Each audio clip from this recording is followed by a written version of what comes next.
Hello and welcome to Aliens Revealed Live. I'm your host, Dean Caparella, here on the Paranormal UK Radio Network. From alien abductions to monster-infested ranches to men in black, near-death experiences, close encounter experiences and more, we speak to some of the most amazing people on the planet, ready and willing to share their chilling stories with you. And they all come from the Aliens Revealed Live files here on the Paranormal UK Radio Network. Well, as far as remarkable true alien stories are concerned, the incident at Devil's Den stands out as one of the most credible. The abduction of Terry Lovelace and his best friend Tobias in a state park in Arkansas in 1977 was intense. To hear Lovelace recount the experience over and over again sends a chill up the spine, but the cover-up that followed proved just as chilling. We have spoken with Terry Lovelace several times in the past couple of years, and he proved one of the most popular presenters during the inaugural Aliens Revealed Live online summit. Lovelace eventually recorded that Devil's Den incident in a book by the same name and has followed up with Devil's Den: The Reckoning. True alien stories don't come more terrifying than the incident at Devil's Den. It was one of several alien encounter events during an amazing run of alien abduction accounts in the 70s. Two other encounters made world headlines: the abduction of Travis Walton in 1975 and the Pascagoula incident in 1973 are two of the most famous abduction cases in history. Each was different, each had a different race of alien at the centre of the stories. Travis Walton's abduction event was made into a movie called Fire in the Sky. The Pascagoula incident is about to be immortalised on film through a multi-part documentary. There's little doubt the incident at Devil's Den would make a remarkable movie. It has the lead-up, the abduction and the scary military cover-up afterwards. It was everything the producers of The X-Files could have created. Terry Lovelace is a lifelong experiencer. His experiences started when he was just 6 years old. He's kept quiet about them for most of his life. Lovelace is a well-respected lawyer. He's a former Assistant Attorney General.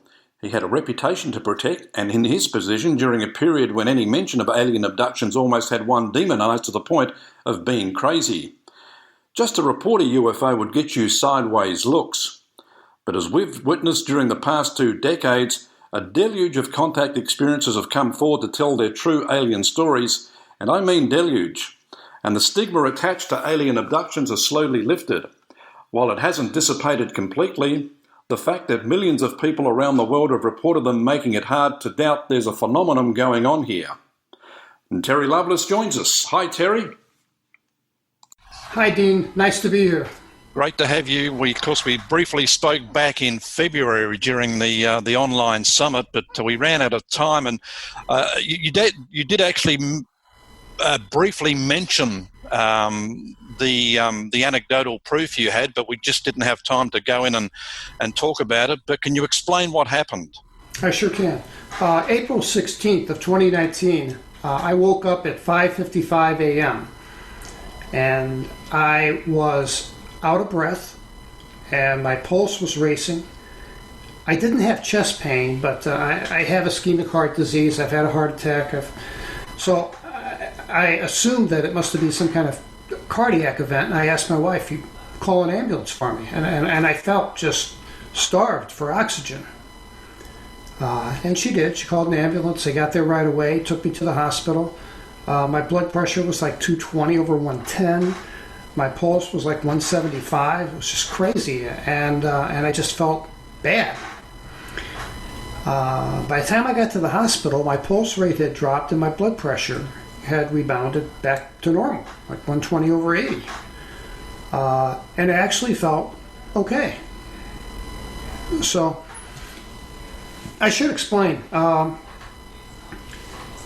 Back in the 80s, I got into the habit of sleeping with a Walkman.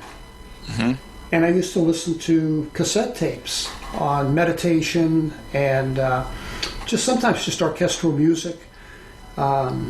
Because I don't like, ambient noises in the house at night. They just upset me.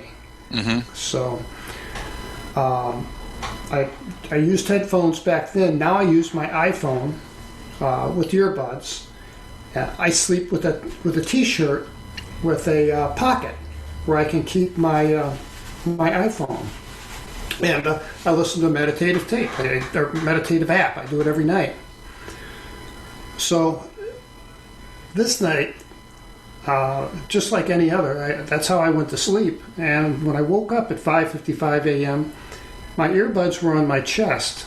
My iPhone, I keep plugged into the wall on a long cord because the battery's not so good. But from years of doing this, I mean, I don't move around a lot, or it works fine for me.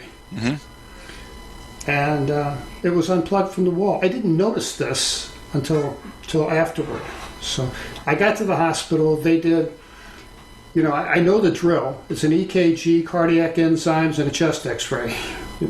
All of those came back negative. The doctor said, "I don't know what you had. You may have suffered from an arrhythmia of some kind. But your rate is normal now, and I could keep you for observation overnight, or I could cut you loose. It's up to you." And this is 3 o'clock in the afternoon. I'd been there 7 hours. I said 8 hours. I said, "Yeah, just cut me loose. I'd rather go home." So he did, and I just chalked it up to an odd medical event. And that evening, about 7:30, I went for my usual after-dinner walk, and I try to clock pretty religiously 1.5 miles a day every day. And I pulled my health, I went outside, hit the sidewalk, pulled my health app out, and I saw I'd walked like 270 steps or something that day because I'd been in the hospital all day.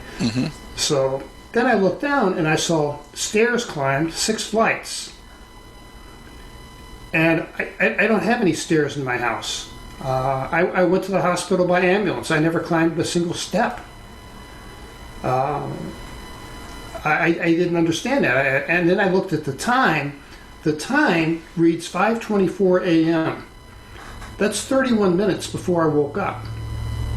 I mean, I was in bed with my wife at 5:24 a.m., sound asleep, or so I thought. So I looked at that, and my first thought was, well, it has to be an error. And what's interesting is the app has 2 panels to it. The one panel shows your daily number of steps, and then, in this instance, flights of stairs climbed. And then there's a graph on a second screen, and that graph is an XY index with vertical lines that go up to show in 10-foot increments the amount of stairs that you've climbed. And then that bottom axis goes from left to right as time progresses. So normally, if I were at a parking garage or something, or at some building where I actually climbed 4 or 5 flights of stairs, that happens every now and then, because I can't climb stairs real fast, that passage of time ends up showing like a step pattern. Right. As it goes across, where this was one single bar that went straight up. And that bugged me. And I decided I was going to take it to T-Mobile, my carrier, and ask them if they could do a diagnostic on it. And they did, and they said, "I don't find anything wrong with your phone," but suggested that I take it directly to Apple. The Apple store took it and kept it for about 4 hours. I came back, and the lady said, "I ran a diagnostic. There's nothing wrong with your phone." And I said, "Well, what does this mean? What does this indicate to you?" And she says, "To me, it's plain. It indicates that between 5:23 and 5:24 a.m., you traveled 60 feet up. Or your phone traveled 60 feet up." And she said it's just very strange. So, and you can't actually recall any of it taking place? I can't, but I was troubled by some nightmares afterwards that I thought were disturbing. And after finding out that my phone didn't have a malfunction of any kind, I had just some anxiety about it. I just had that nagging feeling that, something's not right here. And I have a good friend who is a board-certified psychiatrist here in Dallas. I actually met him at a MUFON meeting. He's been in practice for 40 years, and in the last 20 years, he's had a lot of people come to him and say, doctor, you're not going to believe me, but I think I've been abducted. Or, I saw a UFO and I had an odd experience. Well, his medical training was to classify that immediately as delusional and then look for some underlying organic reason for the delusion. And he was finding out that these people were, absolutely sane without mental illness or defect. And there was no reason for them to make up this story. And he said it just baffled him so much, he wanted to learn more about the topic. So I started going to MUFON meetings and never spoke. He just liked to listen and hear people's stories. So that's where we met. And he said, I can regress you. He started regressing patients about 5 years ago. And he's got some, of course, privacy laws protect people's identities. But the stories themselves, as long as they're de-identified, are not protected under privacy laws. And he told me some pretty amazing stories that people told him. A couple of which being that they traveled through their ceiling, through walls, or through glass, and went up. And he said, we can hypnotize you and see if it'll help you recall. So we did that, and we did it in December. And I had a lot of trouble getting under or relaxed, but finally I was, and he took me back to waking up, and I was hooked up to a blood pressure monitor, and I had a pretty significant spike in my blood pressure because I had that anxiety all over again. But I could see in my mind's eye, and he asked me, he said, go back earlier than that. He said, that's at 5:55. I want you to go back to 5:23 a.m. And I said, I remember a white light, and I remember traveling up, and my phone was plugged into an outlet, and it was pulling on my shirt, but it would have pulled my phone out of my shirt, but the socket's not real tight, and it pulled it. That's why it was unplugged. And I went up, and I recall going through a dark attic, coming out the other side, and I know this sounds hard to believe, but I saw early morning sunshine scattering, and it was just before the break of dawn. And over me, I saw, I'm guessing 60 feet in diameter, a large saucer, and the entire bottom of the thing opened up like a camera lens, or like a pupil would expand. Yeah. It just opened. And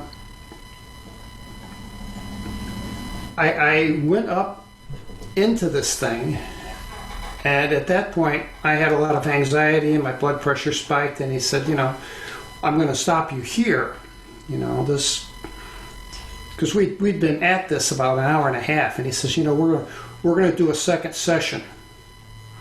Well, the holidays were here, and then one thing led to another, and I didn't get back for that second session before the coronavirus became common, and so I'm waiting for that.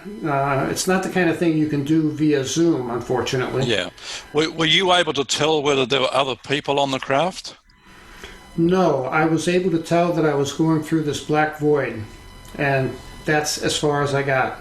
And were you able to identify the aliens? No. I had the emotion of fear. I had the emotion of floating, which I actually felt the sensation again of floating. And I did not, I would love to go, I need to go back and be regressed again and take it from that point forward. Yeah. And as soon as I do that, I'll let you know. I have the hypnosis session on a digital card.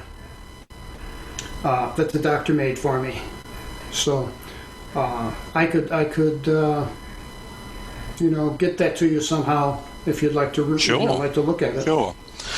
Terry, does it make you kind of angry that they can just come and take you at a whim's notice? My anger is abated just a little bit.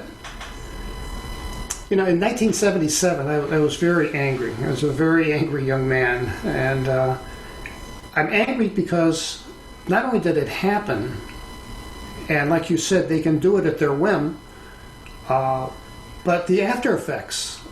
I have a lot of difficulty sleeping. I have to sleep in a certain way with the drapes drawn tight, the door open, and I won't cut across an open field, ever. I'll walk around a mile and a half, but I feel vulnerable being out. So, it's changed my life in ways.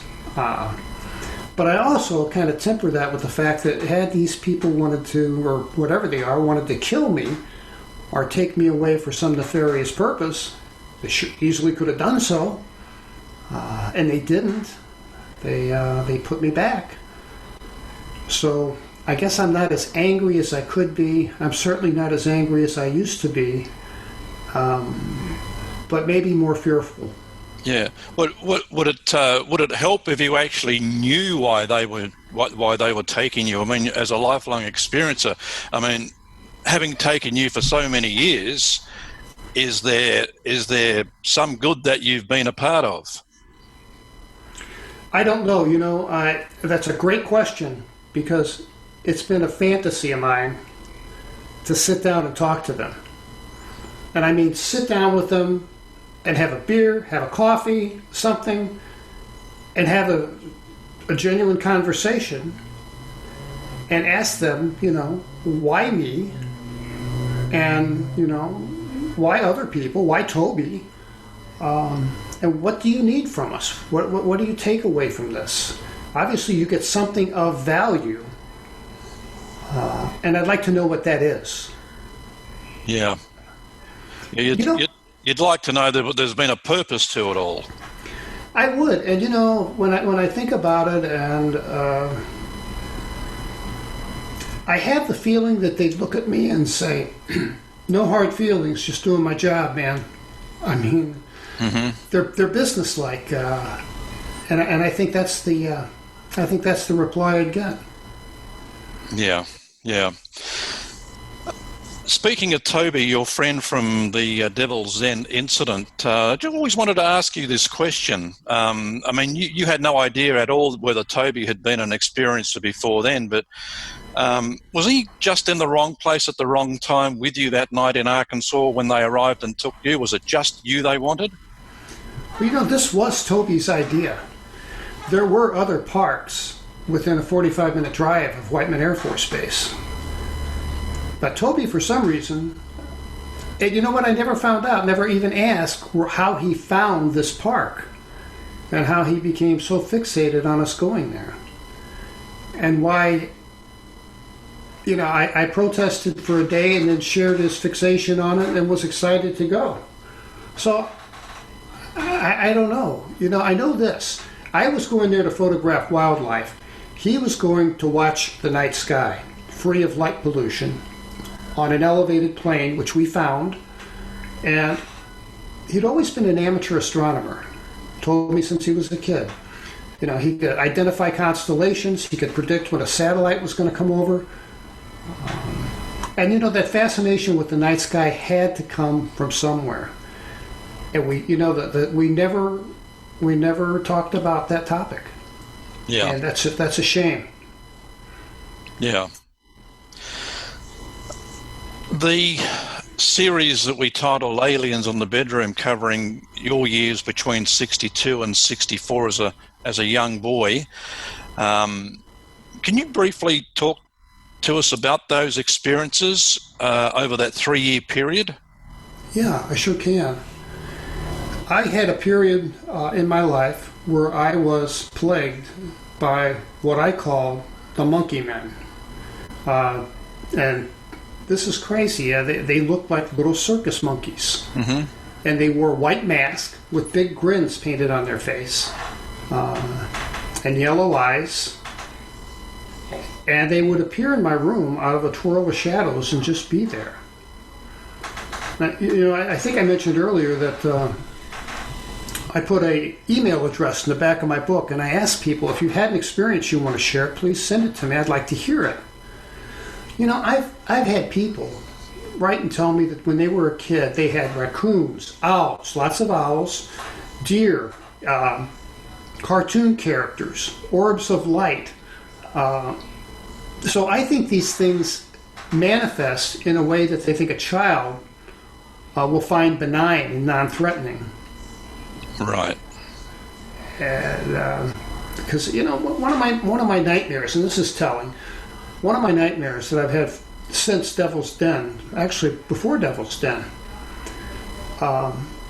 when these monkeys would come into my room, there were always 4 of them, and the one closest to the head of the bed, the closest to my head, would hold out a paw and say, come with us, Terry.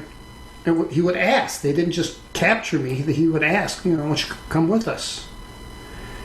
And in my nightmare, I have this dream that I'm back in bed as a child, and I see this monkey paw.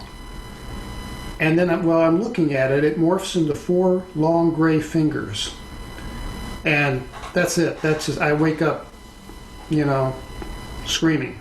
I find that really frightening for some reason. And on the face of it, it's not that frightening, but boy, it sure has that effect on me. Yeah. You mentioned there were 3 significant events over, was it a 2 or 3 week period that really stuck out about that time? Yeah. Well, let me tell you too about my friend and bring Ernie in. Mm-hmm. My best friend, we didn't go to school together. We went to different schools, but we met at the park and we became fast friends. And the incident I think you're alluding to is where they came into my room, and my parents wouldn't believe me. Nobody would talk. I had nobody to talk to about it, and I was angry. And I knew that my dad had a pistol. He had my grandfather's .32 caliber Smith & Wesson revolver. And if people think that they have children and their children don't go through their things, they're probably wrong. I mean, in my case, I certainly went through my parents' things. Absolutely. So I knew in the back of the bed, there was a bed, a backboard. And right behind that backboard was a board that ran, a 4-inch tall board that ran, and he kept 2 things back there. He kept the .32 caliber revolver and a big railroad flashlight that my uncle gave him. So I was determined that I was going to shoot these things, and that was my plan. And that's because I'd had a series of really bad dreams. And, my parents were like, look, you can't sleep with us anymore. We'll leave the hall light on, but you got to stay in your room. And, I had upset the household. I had 2 sisters sleeping just across the hall from me. And they would hear me scream at night and disrupted their sleep. So, yeah, I was a pretty angry little kid. And you were only 6 at the time? 6, yep. Yes. 6 turning 7. And it happened near my birthday. Because I felt, I'm 7 now, I'm probably able to handle a gun, Yeah, it's mm-hmm. As a child, I'd only heard guns on television. And I had one person in the world I could really trust, and that was my good friend Ernie. And I told him the story and about the monkeys. And, he declined any invitation for a sleepover after that. Yeah. And he said, I'll help you. What do you want to do? How do you want to get rid of these things? And his idea was to capture one And I said, no, I don't think that's going to work. And I said, I think I need to kill one. You know, morbid thoughts for a 7-year-old. Mm-hmm. And he said, okay, well, how are you going to do it? And I said, well, you know, my dad's got this gun. And I said, I'll get his gun. And when they come, I'll shoot the one closest to my bed. And if I can, I'll shoot all 4 of them. And Ernie said, great idea. You know, one 7-year-old helping another. Yep. And he said, well, what do you do if you miss? And I had never thought of that. And he suggested that we go to the park. There was a big city park about a block and a half from us, and test fire the gun at a target to make sure that I could handle the thing. So I had a toy cast iron little cowboy gun that I played with and twirled on my finger and tried to get comfortable with the feel of a handgun. Mm-hmm. I thought that would be helpful. And we were kids. We came up with this big plan. We wrote out a plan. We drew a map. You know, even though it's a block and a half from where we live, we both could go there blindfolded. And Ernie wanted to do it late in the evening, and I didn't want to because at this time I wasn't real comfortable being outside after dark. But I suggested, why don't we do it first thing in the morning, on Saturday morning? And he said, sure. So he said he'd make some targets. He took some cardboard and a magic marker and drew these monster-like things on pieces of cardboard, Mm-hmm. and got to my house at 7 a.m. Riding his bike with these things under his arm. And the previous evening after dinner, I went upstairs and took my dad's gun. And I went, it wasn't loaded, and I knew where he kept the cartridges. They were in a desk drawer, a bureau drawer back of where he kept his underwear. And I went in and I grabbed a handful, I think it was 7 that I had. Mm-hmm. And I loaded the gun. And I remember thinking, this is a lot heavier than my toy. Yeah. And as a kid, the only point of reference I had for how loud a firearm was what I saw on television. So that's what I was expecting. I was expecting noise at that level. Well, of course, that's not true. Mm-hmm.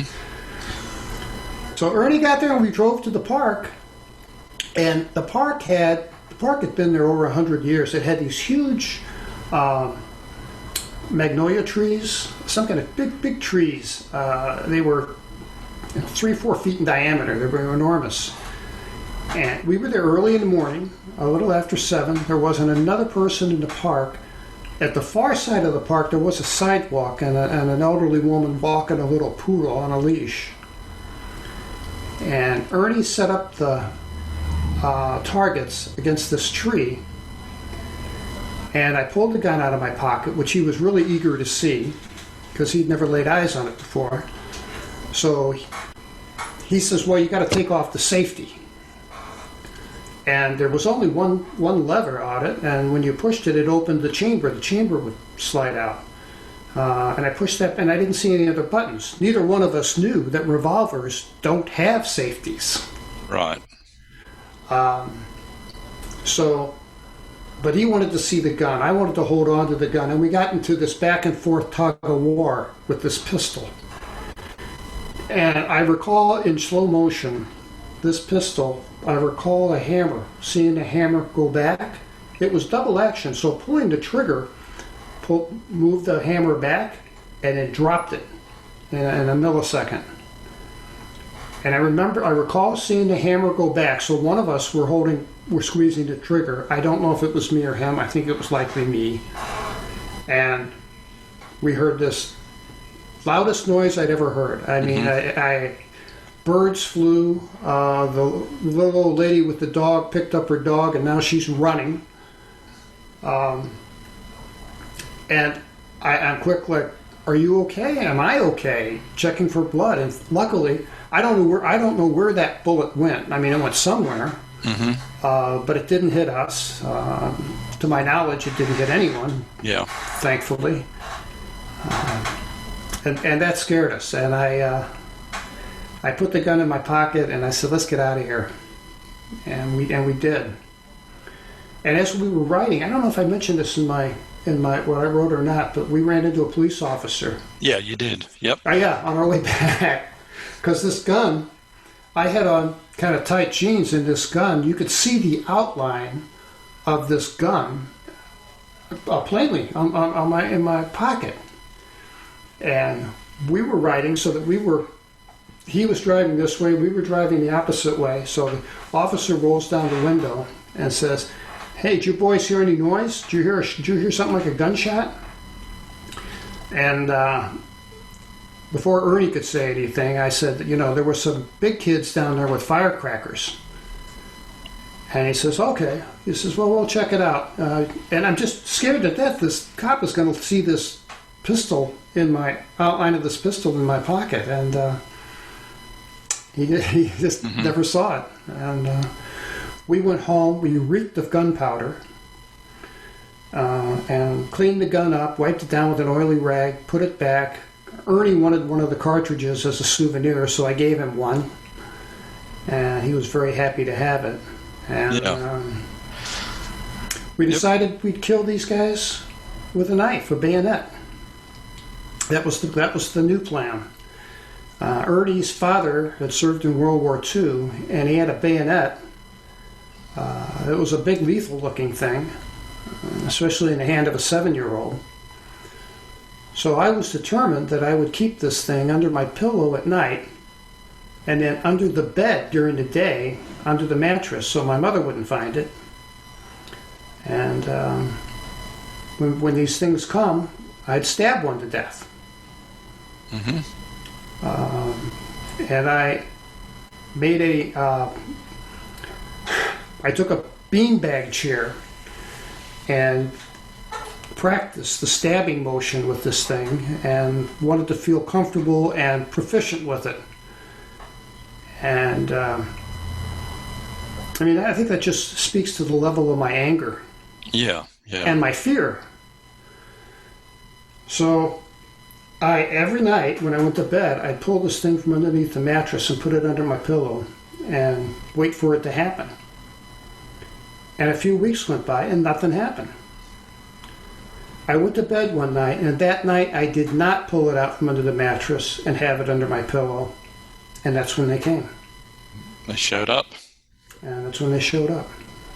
That was that probably the most terrifying of the experiences you had in that period? When they took you on board the craft? Yeah, it was.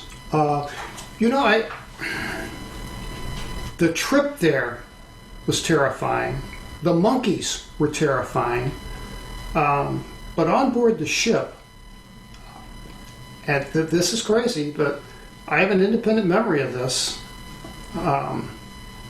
There was this woman that I called Sue. And she looked like a petite Asian woman. I called her Sue because in our neighborhood, we had an Asian woman. She was Japanese, married to an American GI, and her name was Sue. So that's what I called her. I called her Sue. And I recall that when they would take us, we'd be in this white domed room and like a gray padded floor, and there were always other kids there. They weren't kids that I recognized from the neighborhood, though. There were none of them that I could recognize that went to my school or that I had seen before. But for the dozen or so times or more, it was always the same group of kids. Mm-hmm. And we played with these geometric figures. And I don't know if I said this in my writing or not, but there was a cube, a blue cube, that had no weight to it. I mean, it was like it weighed nothing. And we each got one, either blue or red, and the object was Sue told us that she wanted us to move it with our minds. And some of the kids did this right away. I got frustrated because I couldn't do it. But on a subsequent visit, I did. I focused on this thing and it flew across the room. And that was kind of what I was visualizing it doing. Mm-hmm. And every time one of us kids did something like that, she heaped praise on us. And it was fun. And I saw Sue as a very maternal-like figure. I was not afraid of her. There was another girl there. We were all 5 through 7, maybe 8 years of age. There was an older girl there who was maybe 12, who was kind of like Sue's assistant or something. She kind of took an arm's length approach to us kids. She didn't play with us. But what was funny was she had the pigtails, and she had on this 1940s vintage short skirt like they used to dress little girls in, mm-hmm. with white socks and like patent leather shoes. And I believe she always had a jump rope with her, although I never saw her use it. But all of us kids were afraid of her. You know, and but Sue was okay. But it wasn't always fun though, was it? That particular night. No.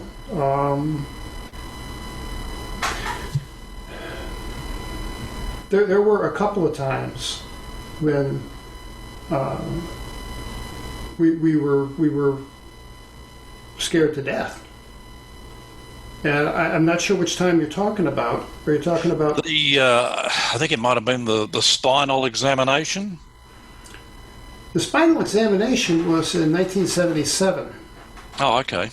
That's when I was on the table with the insectoid thing, and they were doing something to my lower back, and I was screaming, and I couldn't hear myself scream. But yeah, that was a really traumatic event. Because it hurt. It hurt a lot. I think it was during the Monkey Men episodes. You made mention of the fact that the family dog used to sleep in your room all the time, and then all of a sudden he wouldn't go near your room. He would not cross that threshold. For pizza crust, he'd do anything, and. He would not cross that threshold. He never once slept in that room with me again. He would rotate and sleep with other members of the family, but he never came back to my room. Wow. It's just got to be, I mean, for a 6-7-year-old, you just kind of try to figure out how traumatizing. I mean, I remember being 4 or 5 and there was a period of about 6 months where I was taken to the hospital all the time because I had something wrong with my ears, and they put needles in my ears, and by the end I was so punch drunk that I didn't want to go. Yeah. And I asked Kevin Briggs that question recently, and I think back now, going back all the way to elementary and high school, there were always kids that seemed a little bit abnormal, less social, always seemed to have something on their mind, and you just assumed that something was wrong with them at home, or something was up. But I just wondered how many of these kids may have been experiences, but they just couldn't talk to anyone about it. I'm going back 30 or 40 years. I think more than we would guess. I know it changed me. I think it robbed me of a bit of my innocence. And it's hard to be that age and know something that you know is something big, and no one will believe you. Mm-hmm. No one will believe you.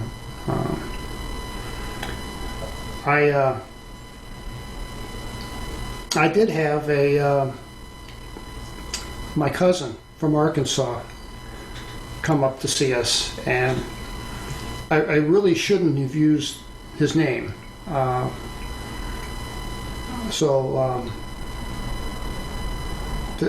don't want to, But he had his own experiences too. he had his own experiences, and whenever he would come, he would sleep in my room. And there were girls, and they would sleep in my sister's room across the hall. And he was seeing things in his room. And his mother and dad thought it was evil. And they took him to church. And the pastor had everyone pray for him and put their hands on him. And they took it as a spiritual problem, interpreting these things to be demons. And I felt so bad for the kid because he felt responsible. He felt like he brought this on. And he told me that this preacher told him, he said, sometimes we think about bad things, and that's what brings these things into our lives. So, he just placed all the responsibility for these visitors right on his shoulders. Yeah. It's interesting you say that, because I've spoken to a lot of the consciousness people, and I asked them about the bad aliens. Why do some people have bad experiences? And the question is always, well, they're probably connecting on a lower vibration frequency, and they're actually attracting these bad aliens towards them. So that's interesting. Yeah, he slept in a room. I was in a room by myself. He slept in a room with two younger brothers in a bunk bed. And they never saw a thing, never woke up. So, I don't know, it was sad because he was very disturbed by this. And, of course, it had made its way around the whole family that I was seeing monkeys in my room.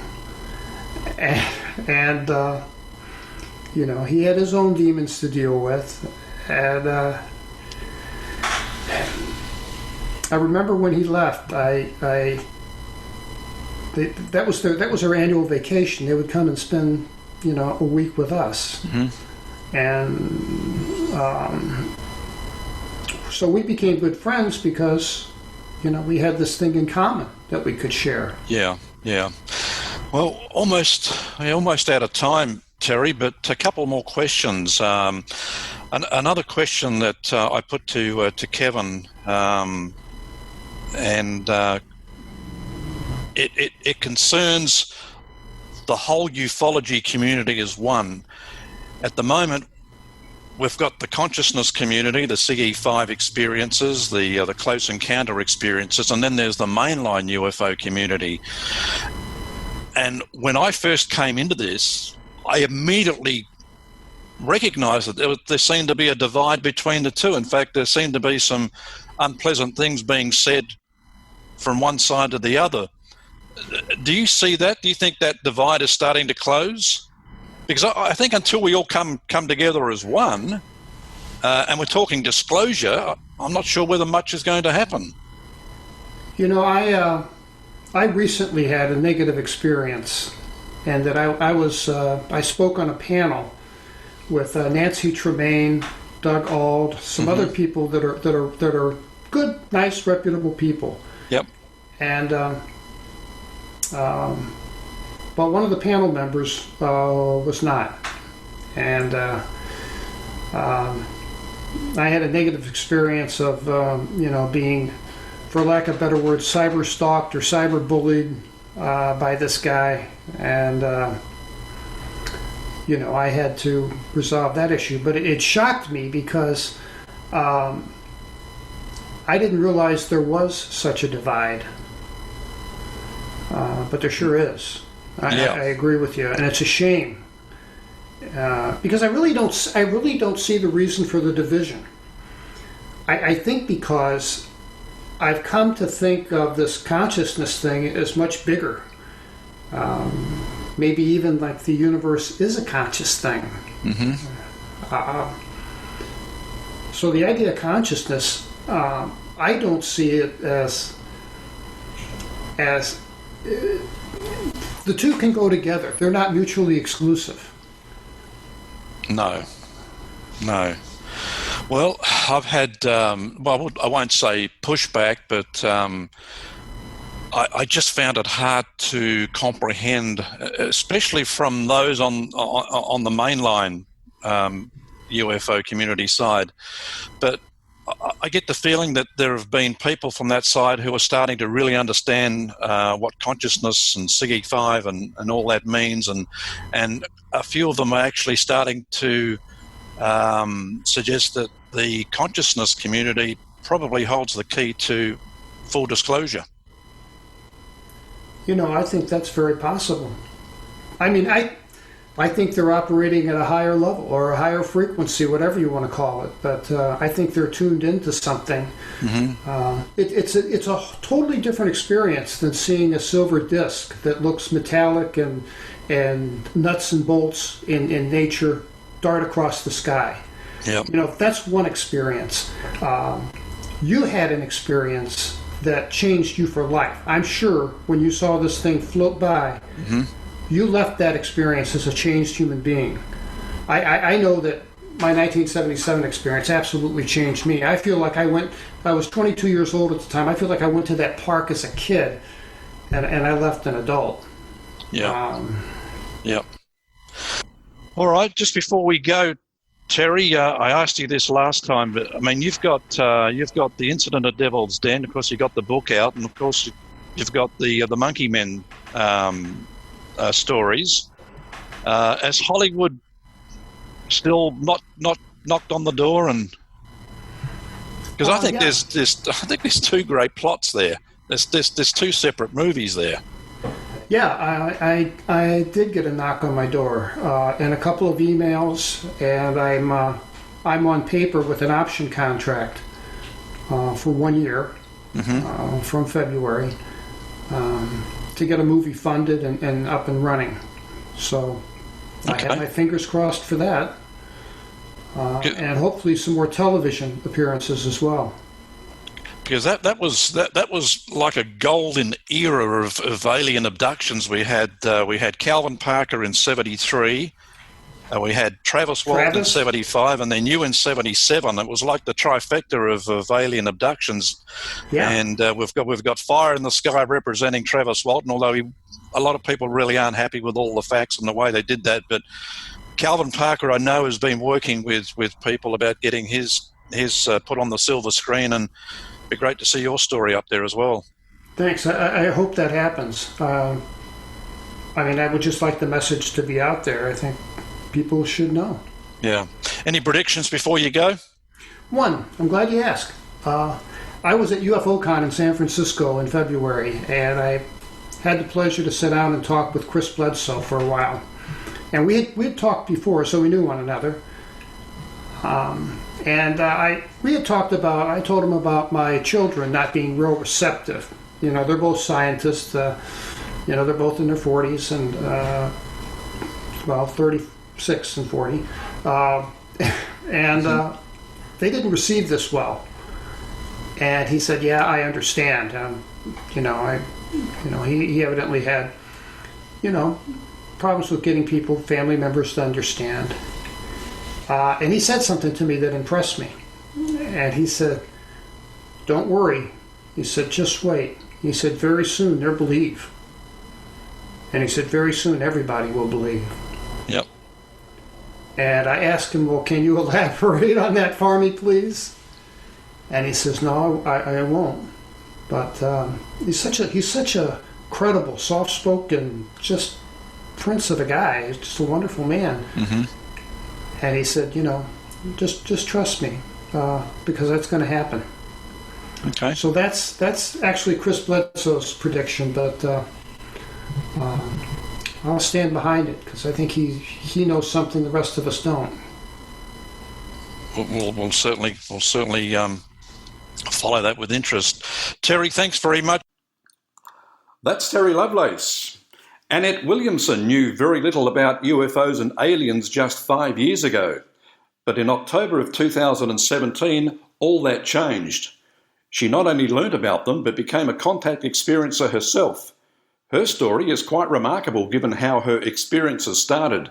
She's gained extraordinary knowledge from her alien mentors, which she shares with others. Right. But I didn't know what.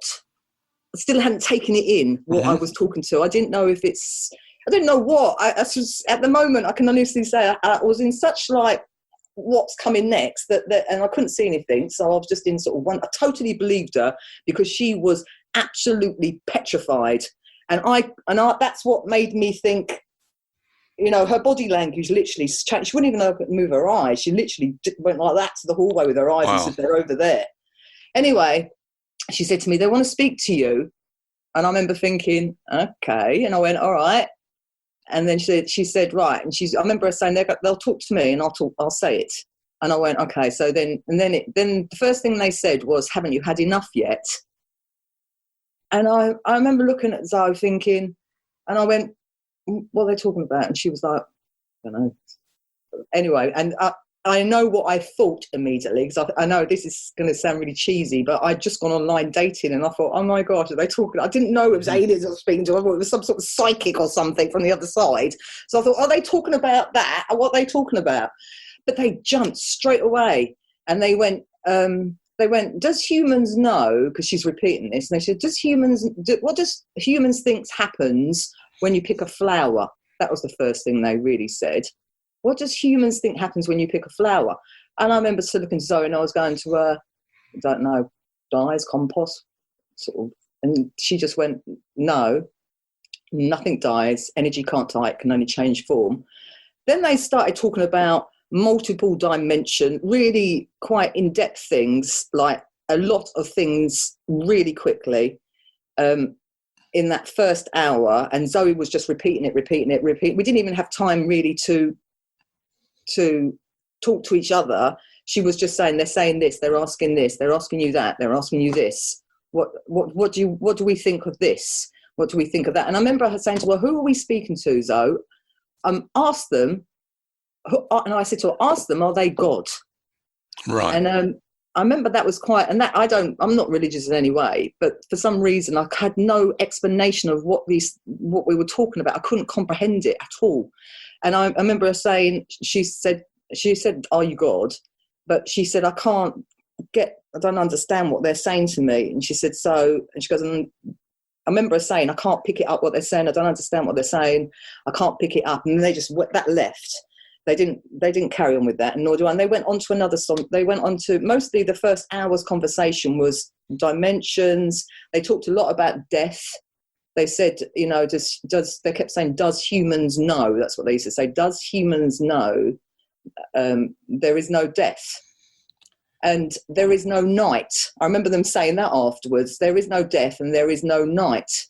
And then, anyway, they didn't explain themselves too much in that first hour. And I remember as quickly as they came, they left. And it was roughly about an hour's conversation. That's contact experiencer Annette Williamson. The information Williamson has garnished from her mentors is mind-boggling.